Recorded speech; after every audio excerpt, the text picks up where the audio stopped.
Vader hier, U seën het my bevry, U is in beheer. Ja, ek glo, en ek sal glo, ja, ek glo, U woord is waar, ja, ek glo, en ek sal glo, ja, ek glo, U woord is waar, U is die naam, bo elke naam, U heerskappy sal nooit Gemeente, ons is vanoggend, is moeilik om te glo by die tweede laaste hoofstuk van die tweede seisoen van Ek Glo. Volgende week sluit ons dan af op 'n baie groot hoogtepunt, as ons dan ook ons jong mense geleentheid gee om ook belydenis van hulle geloof af te lê met dan die laaste hoofstuk van die tweede seisoen van Ek Glo. En toe Jimmy nou vir my sê die week, wat is die tema van volgende week se hoofstuk? Toe sê ek, daar so waar nie iets is toeval nie. Ek gaan nou nie die aap uit die mou uitlaat, maar julle sal nou volgende week sien, niemand het gebeur, het gaan presies so uitval dat volgende week se hoofstuk daai tema gaan hê nie, maar dit pas absoluut weer eens toevallig perfek dat dit ook pas by die geloofsbelydenis aflegging vir volgende week. Maar vanoggend is ons tema hoofstuk 19. Hoofstuk 19 van ons boek is ek gebruik my hulpbronne tot eer van die Here. Nou ek lyk my die kort stokkie getrek om vanoggend nou spesifiek oor hierdie tema te moet praat. Julle is nie gewoond dat ons daaroor gesels nie, maar ek hoop ons kan dit op 'n positiewe manier ook vanoggend hanteer, want in die samelewing waarin ons lewe, in die wêreld wat ons lewe, ek dink is dit moeilik om te stryd, om te sê maar geld is koning. Geld is koning in die wêreld waarin ons lewe. Ek kan op 'n Sondag hier so staan en ek kan met groot gemaklikheid kan ek praat oor die feit dat ons tyd en ons gawes en ons talente, ons is rentmeesters daarvan, en dat die Here het dit vir ons gegee, en dat hy graag wil hê ons moet verstandig daarmee omgaan. En as ek dit sê, dan staan selfde iemand wat ontstel daaroor sal raak. Ek kan sê dat ons tyd is 'n geskenk van die Here wat ons elke dag kry, en ek kan sê dat omdat dit so is dat die Here dit vir ons gegee het, ons tyd, moet ons ook mooi dink hoe ons tyd gebruik, en hoe ons tyd inrig. En selde is daar iemand wat kwaad hier uitstap en ontstoke is, om dit te sê. Ek kan ons selfs aanmoedig om na te dink oor die gawes en talente wat ons het. Dit het ons nou ook al die afgelope tyd gedoen. En ek kan sê maar die gawes en die talente wat ons het, dit kom van die Here af. En daarom moet ons ook nadink oor hoe ons dit gaan gebruik tot eer en verheerliking van die Here. En julle kyk my aan en daar selde iemand wat hulle oorrol vir my vanuit die banke uit. Gemaklik daarmee, ons kan praat oor ons tyd en gawes en talente en ons moet dit gebruik tot eer van die Here. Maar ek vermoed, dit gaan nie heeltemal dieselfde wees wanneer ek sê, gemeente, kom ons kyk vanoggend 'n bietjie, wat sê die skrif vir ons? Hoe moet ons geld gebruik? Wanneer ons die woordjie geld hoor, dan verstyf ons. En ons hande klamp somme so saam, en tyd skakel somme af en sê, luister, ek werk baie hard vir my geld, jy gaan nie vir my sê dat ek my geld moet doen. Nee. Ons het eintlik almal, as ons eerlik moet wees, almal van ons, of ons sal 'n paar van julle oorsien, meeste van ons het 'n probleem met geld. Party van ons spandeer hulle bars. Ons hou daarvan om ons geld te blaas. En baie van ons vlieg ook hoër as wat ons vlekkies ons kan dra. Ander van ons is weer, is 'n vrek, jy is so synig. Ander is dit eenvoudig net verskriklik spaarsamig en jy draai al jou sentjies baie versigtig om. Maar hoe dit ook al sê, ek dink die probleem kom in by ons as gelowiges, dat in plaas dat ons onsself sien as rentmeesters. Nou, 'n rentmeester is iemand wat iets kry op te pas. Die word iets gegee, en dan word daar van jou verwag om dit mooi verstandig op te pas en te bewaar. In plaas daarvan dat ons onsself sien as rentmeesters, sien ons onsself as eienaars. Dis myne. Myne, ons het dit van dat ons klein is daai woordjie, hy kom sommer van nature. Niemand het jou geleer om te sê myne nie, hy kom net van self. Dis myne, dis myne, dis myne. So in plaas dat ons onsself sien as rentmeesters, sien ons onsself as eienaars. As jy vir 'n kind sal vra, dink jy daar is 'n verskil tussen kan en moet? Ruben, is daar 'n verskil tussen kan en moet? Dink jy daar is 'n verskil? Ja, jy sê daar is 'n groot verskil tussen kan en moet. Ek moet dokter toe gaan om 'n inspuiting te kry. Ek moet stil sit tot die dominee nou praat het. Maar dit is baie lekkerder as my ma vir my sê, jy kan 'n speelding gaan kies omdat jy soet is, of jy kan 'n roomys kry en dit is 'n lekker warm dag. En baie vroeg leer ons om 'n lyn te trek, om 'n onderskeid te kan maak tussen dinge wat ons dink is prettig en dinge wat ons dink is vervelend, tussen goed en sleg, positief, negatief, en moet en kan. En dit hou ons hele lewe deur gaan met ons.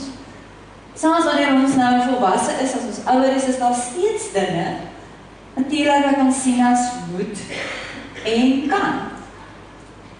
Nou, om vrygewig te wees. Om vrygewig te wees met dit wat jy het, val beslis in een van hierdie twee kategorieë. Vir een persoon verskaf dit groot vreugde om te gee. Dit is vir hulle lekker om te gee. Dit is vir hulle lekker om te gee, veral ook wanneer dit gaan oor om het vir die Here te gee en om koninkrykswerk. As jy weet, ek gee en my gee gaan uiteindelik help om koninkrykswerk te doen. Vir party is dit lekker om dit te doen, te gee. Vir ander is dit 'n swaar las, moeisaam, marteling. Ek laat gaan baie swaar. Vir die een gee dit vreugde, vir die ander is dit 'n pyn. Die vraag vanoggend vir jou en vir my is, as jy gee, gee jy omdat jy moet gee, of gee jy omdat jy wil gee? Dit is 'n groot verskil.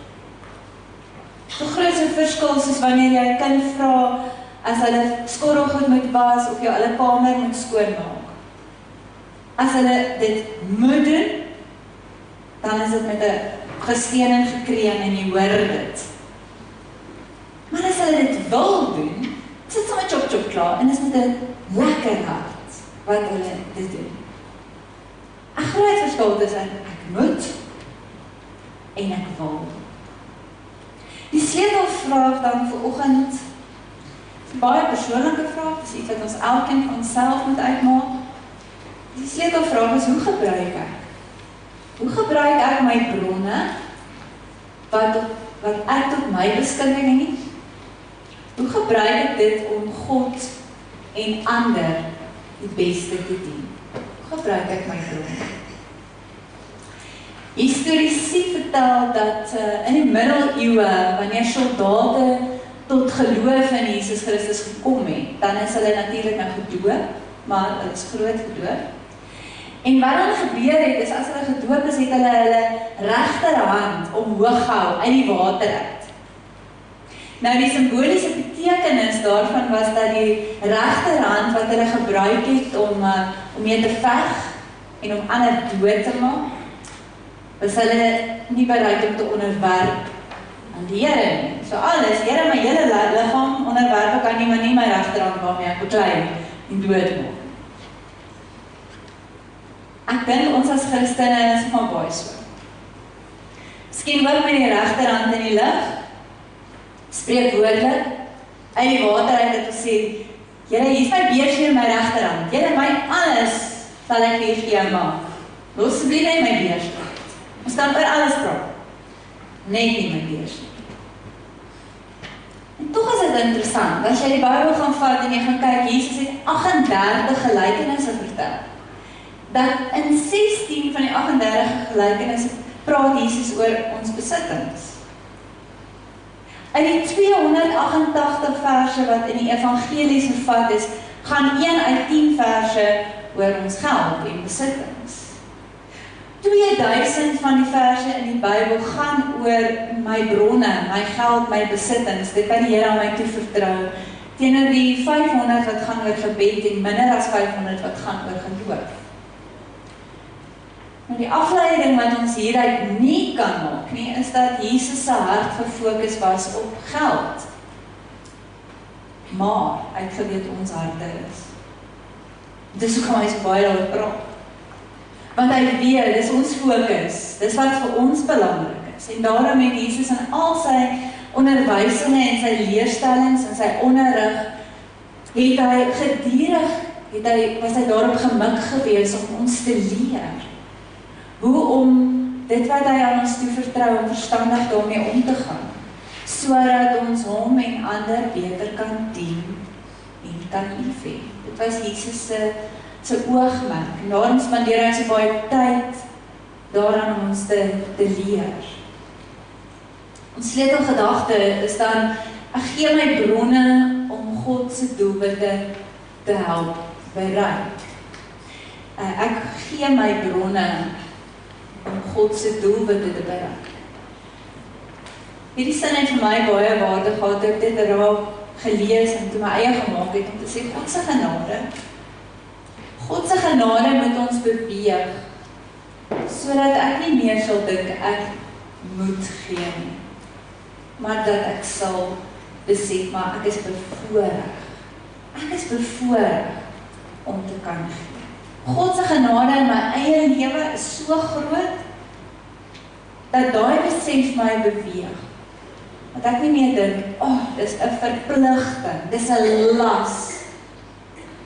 Dit ontneem iets van my nie. Maar dat ek anders dit sal sien, as ek is bevoorreg om te kan gee. 'n Enkele vers wat ek vanoggend met ons wil deel, is 2 Korintiërs 9 vers 12, waar Paulus die volgende skryf. Hy sê, elkeen moet gee, soos hy hom in sy hart voorgenem het. Nie met teesin of uit dwang nie, want God het die blymoedige gewer lief.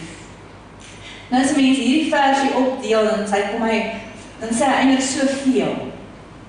Eers dan sê hy vir ons, wie moet gee? Wie moet gee?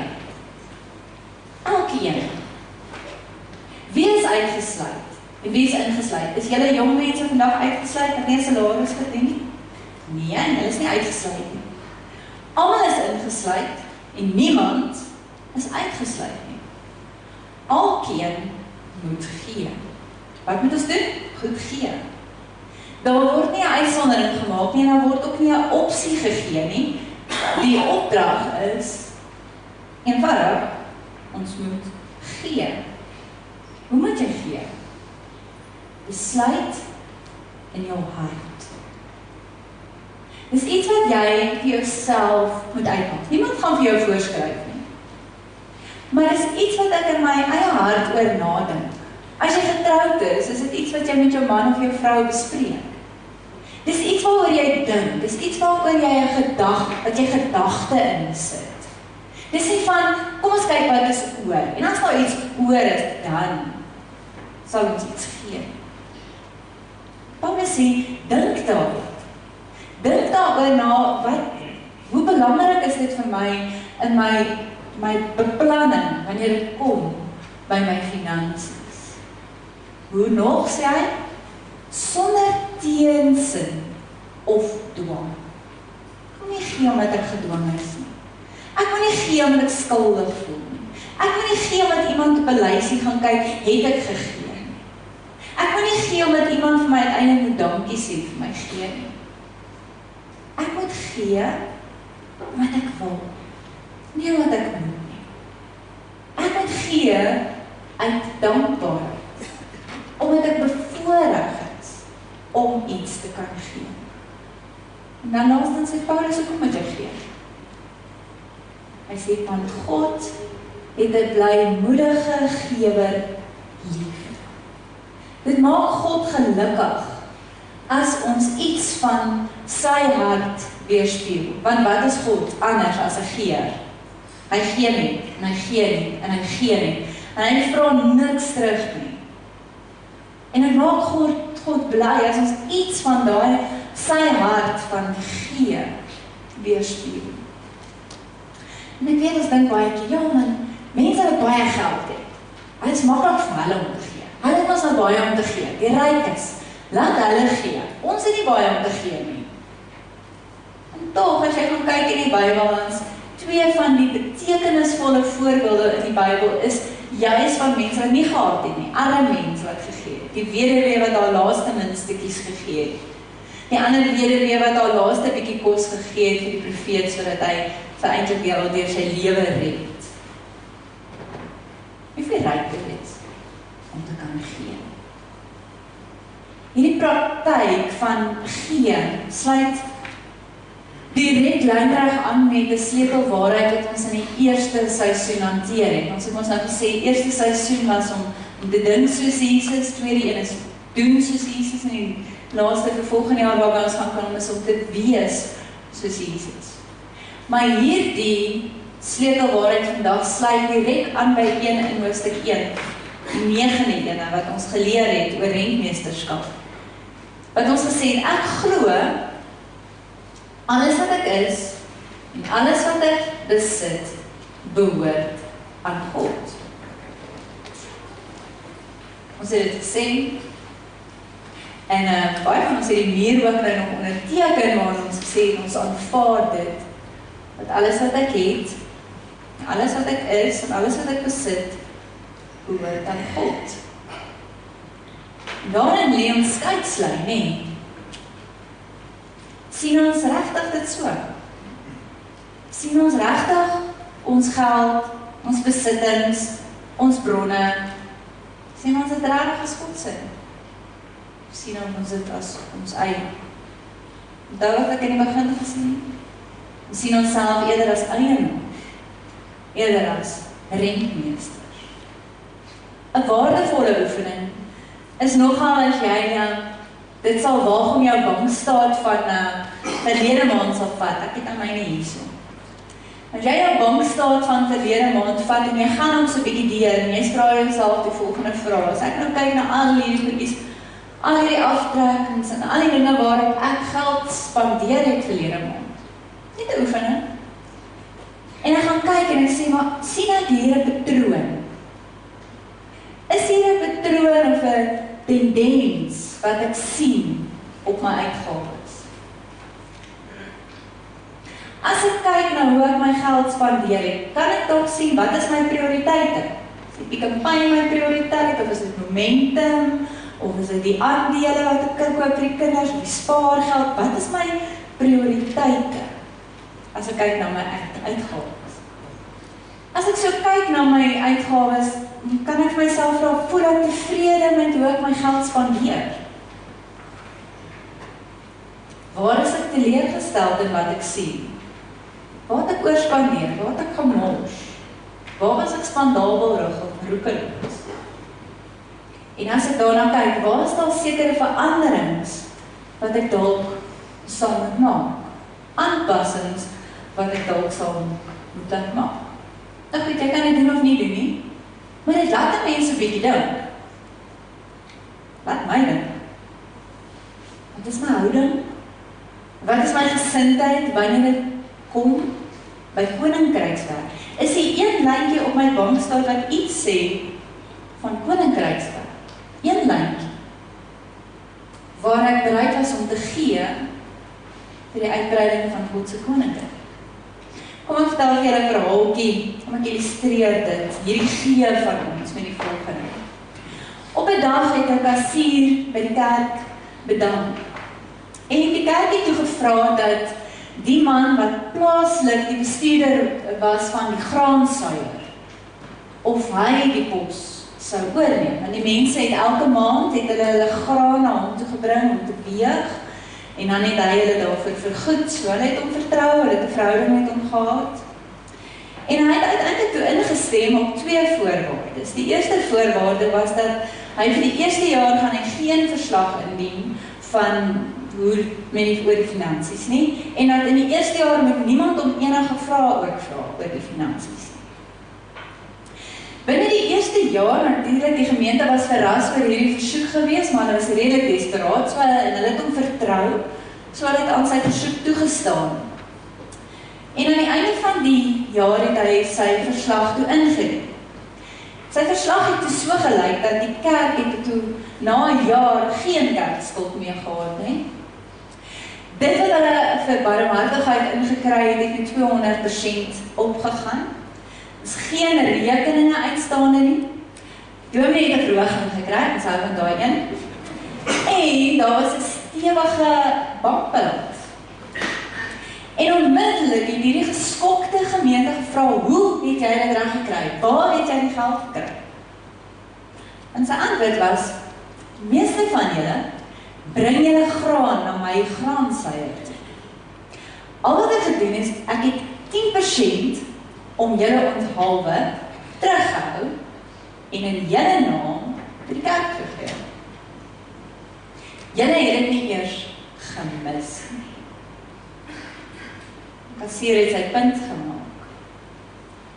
Dit illustreer wat gebeur as elkeen sy deeltjie doen. Elkeen sy deeltjie doen om vir die Here te gee. Hoor, hoe sê ons dit? Ons doen ons deeltjie om ons goed vir die Here te gee. Dit is eintlik 'n bietjie verdraaide siening. Ons dink ons gee ons goed vir die Here. Die ironie is eintlik van die begin af syne. Dis syne wat vir ons gee, want hy kyk hoe gee ons weer vir hom terug. Ons elkeen se finansies is ons eie saak. Dis jou eie saak. Amper jou eie saak. 'n saak tussen jou en die Here. Dis julle saak. Wanneer ek en jy ons finansies so voor die Here lê, soos dat ek dalk my bankstaatjies opvat en sê, Here, kom ons kyk bietjie saam hierna. Dan moet ek myself afvra, Here, is ek besig om vir U te gee? Is ek besig om dit wat U vir my gegee het te gebruik om U doelwitte te help bereik? As die antwoord ja is, dan is dit wonderlik. Dan kan die Here daarvoor dankie sê, dankie dat hy vir die wysheid gee, dankie dat hy voorsien, en doen so voort. As die antwoord nee is die bedoeling glad nie dat jy met skuldig voel, want dit is nie die bedoeling nie. Die bedoeling is dan vra die Here, Here help my, lei my, wys my, hoe kan ek 'n verskil maak? Om alles op my bietjie wat ek het, te gebruik, om koninkrykswerk te doen.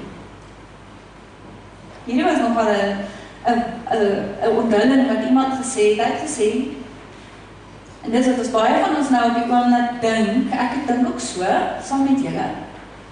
Hy het gesê, ek het altyd gedink, ek kan nie bekostig om vir die Here te gee. Ons dink almal so, ek kan nie bekostig om vir die Here te gee, ek het al klaar so min. Hy sê, want toe ek eers begin het, toe die Here my so geseën, dat ek nie langer kan bekostig om dit nie te doen nie. As iemand jou en my lewe sal audit, is altyd bang vir 'n audit, dit is 'n groot, gevaarlike, scary woord in die finansiële wêreld.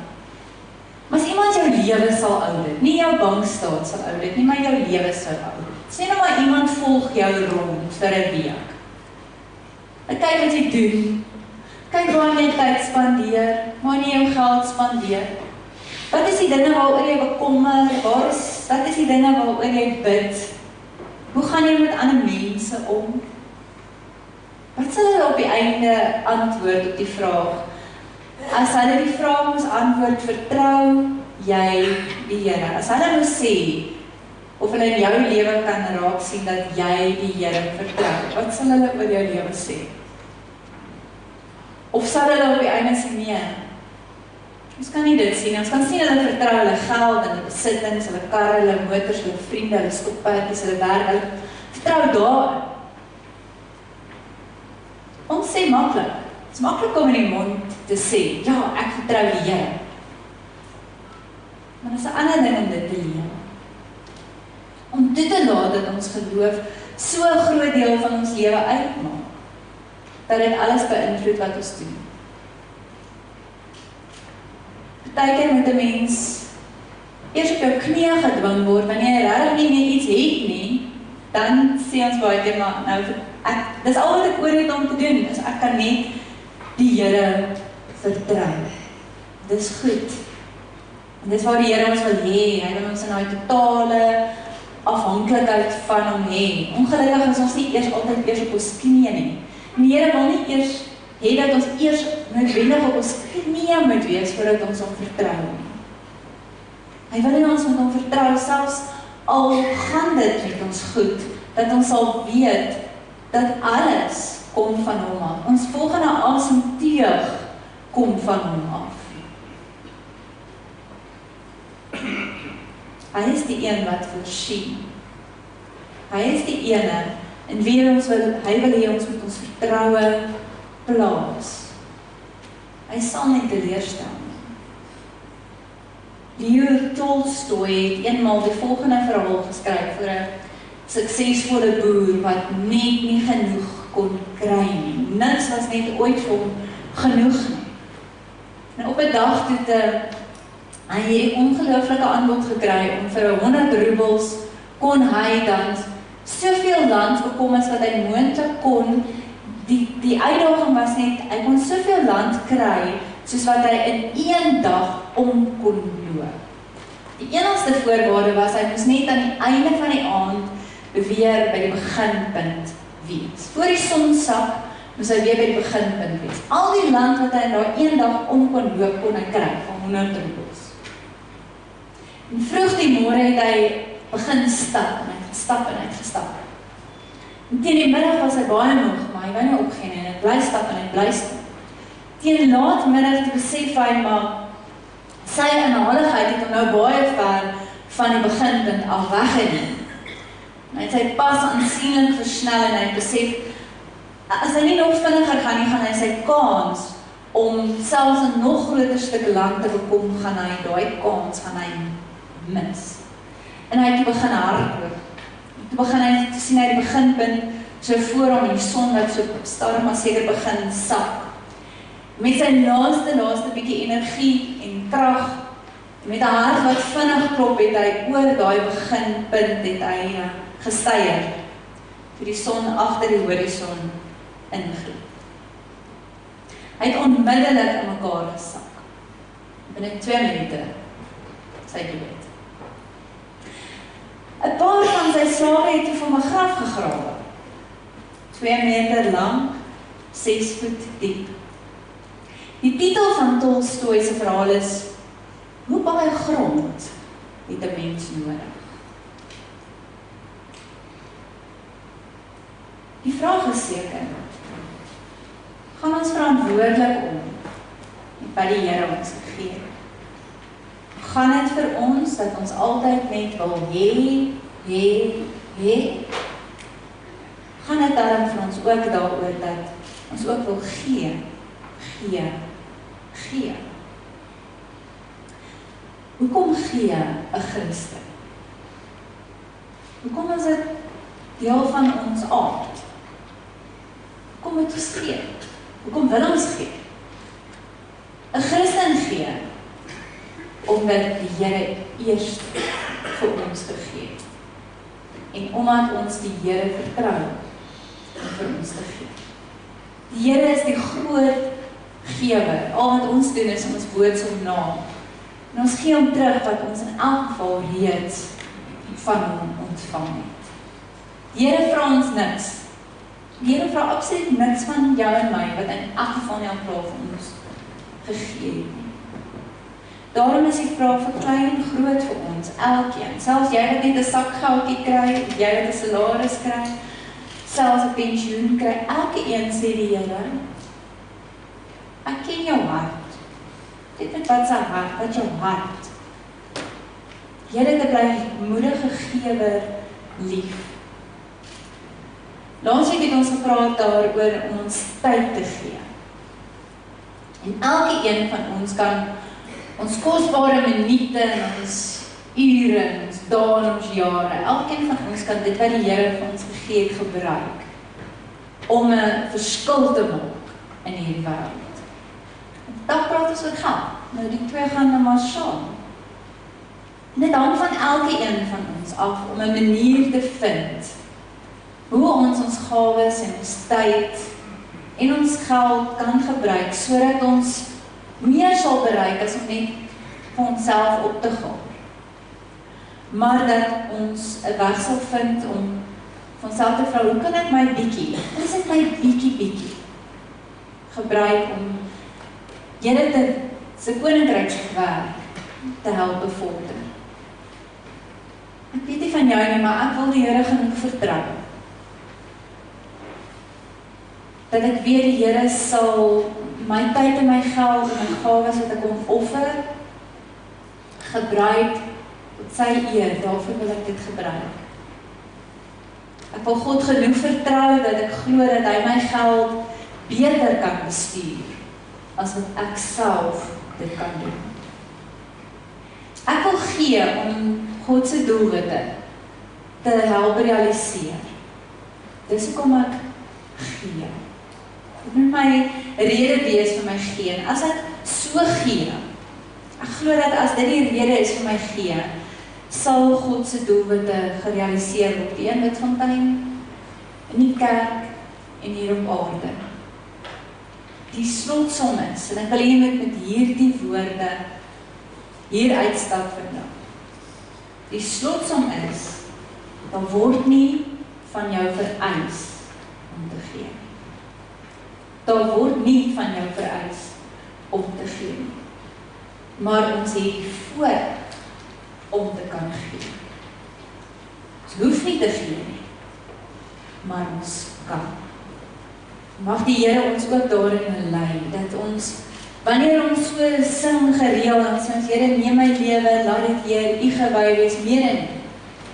Dat ons nie areas van ons lewe sal uitsluit nie. Maar dat ons sê, Here, hier is my alles. Help my om alles wat U aan my toevertrou het. My gesondheid, my tyd, my gawes, my geld, my alles wat U my mee toevertrou het, te gebruik tot eer van U naam en tot uitbreiding van U koninkryk. Amen. Kom ons sit net so om dit te sê.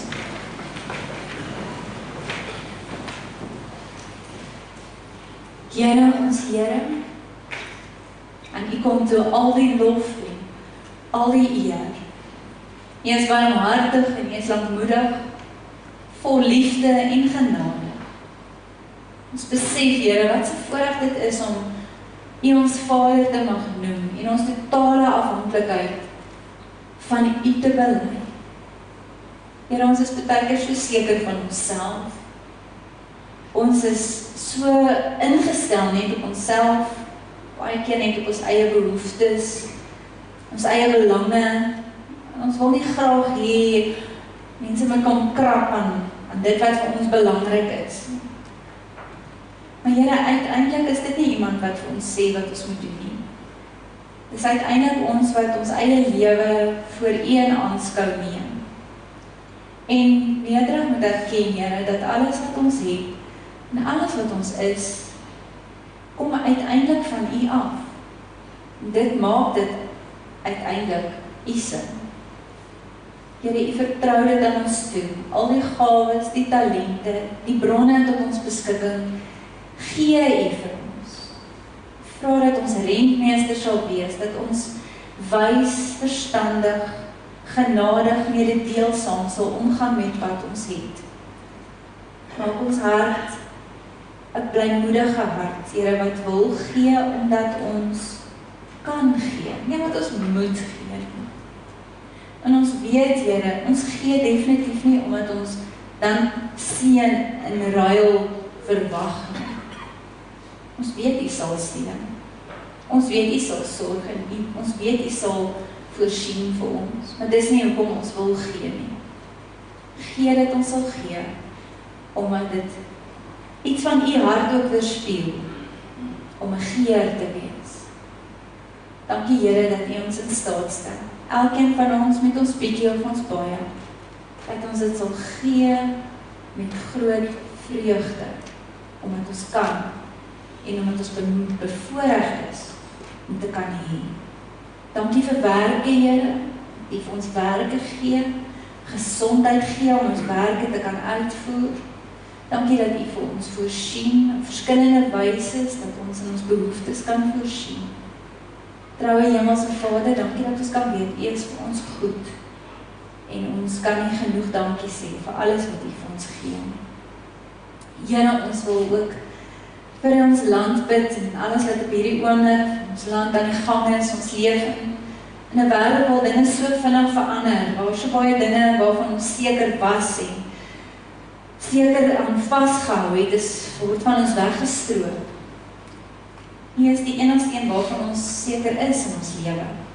U is die enigste konstante in ons lewe, die enigste onveranderlike. U is ons rots. En net U kan vir ons rigting gee in tye wat onseker is. Net U kan vir ons uitkoms gee. Ons bid vir toestande in ons land, waar daar soveel geweld en onluste en korrupsie in ons land is. Here, ons voel so magteloos, ons ken dit nie, ons weet nie hoe om te reageer daarop nie.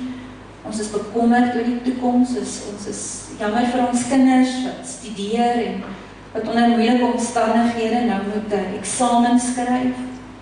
Ons bid dat U hulle sal moedig hou en dat hulle nie moed sal verloor nie, dat hulle steeds hard sal leer en weet U sal uitkoms bring, dat mense ten spyte van omstandighede wat nie goed is nie moet toegee en saam met die stroom gaan nie, maar dat ons sal bly steeds studeer, ons kans sal bring, en dat ons sal glo U sal vir ons 'n uitkoms bring. Hou ons kinders moedig, hou ons kinders, Here, wat ook nou matriekeksamens skryf, gee vir hulle ook, Here, dat hulle in hierdie tyd baie hard sal werk, gee vir die deursettingsvermoë.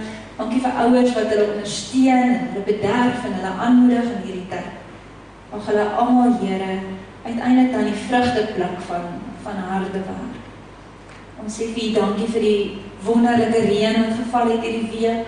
Ons het so gebid daarvoor, Here, ons weet ons is afhanklik, diep afhanklik van U vir reën.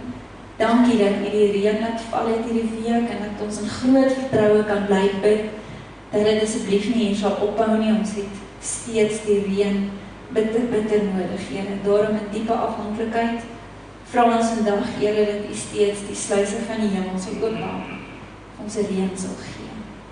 Saam met die psalmdigter van Psalm 46 wil ons sê, Here, U is ons beskerming en ons toevlug. U was nog altyd bereid om te help in nood. Daarom sal ons nie bang wees nie. Al skuif die berge tot in die dieptes van die see, en al druis en skuim die waters van die see, en al skud die berge tot, sal ons nie bang wees nie. Ons sal weet, U is God. Ons sal stil wees en rus in die vertroue dat U is God, hoog bo die nasies en hoog bo die aarde. Dankie vir ons vertroue wat ons in U kan stel, Here. Amen. Ons slotsang is van 10 wat ons ook nou gesing het. Ons dink ook na as ons hierdie woorde sing, as 'n persoonlike gebed, ook elkeen van ons dit sing, as ons sê, Here, Jesus, alles gee ek U. Is dit waar? Jesus, alles gee ek U, wat ek is en wat ek het, wat ek ooit sal wees. Alles gee ek U, Here, al my hoop, my planne, my tyd, lê ek in U hand, vertrou ek aan U toe. Kom ons sing hierdie lied, staande, maar ook bidend, as ons slotsang. Oh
van God, die gemeenskap in die Heilige Gees, sal met julle elkeen wees en bly.